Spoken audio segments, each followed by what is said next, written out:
Yamaha FZS version 2 বাইকটি দেখতে পাচ্ছেন। এই বাইকে ছোটখাটো কিছু চেঞ্জেস আছে এবং মডিফাই করা আছে, কিছু আফটার মার্কেট অ্যাক্সেসরিজ লাগানো আছে যেটা বাইকটার পুরো লুকটাকেই চেঞ্জ করে দিয়েছে।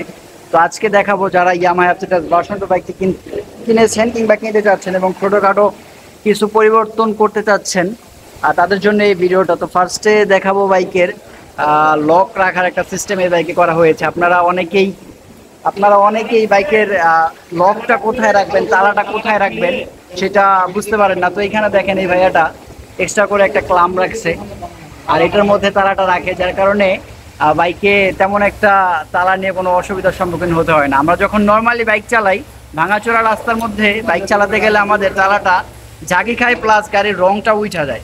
তো এইটা অনেকটাই প্রতিরোধ করবে। দেখতে কত সুন্দর একটা ক্লাম বানাইছে, প্লাস এই যে এখানে এটা তো একটা সুন্দর গার্ড লাগানো হয়েছে, দেন এইটা লাগাইছে আর আরো কিছু স্পেশাল জিনিস এই বাইকে লাগানো আছে সেটা আপনাদেরকে দেখাবো। তো দেন যেইটা লাগানো আছে যেখানে এইখানে আমাদের মূলত গিয়ার শিফটারটা শুধু সামনে থাকে। তো এই ভাইয়াটা আবার এক্সট্রা ভাবে একটা পিছনে ক্লাম লাগাইছে। ভালো মন্দ জুতা পরলে এখানে উপর থেকে খোঁচা দিলে দেখা গেছে যে জুতাটা ময়লা হয়ে যায়। দ্যাটস ওয়াই ভাইয়াটা এখানে পিছনে এক্সট্রা ভাবে একটা ইয়া লাগাইছে।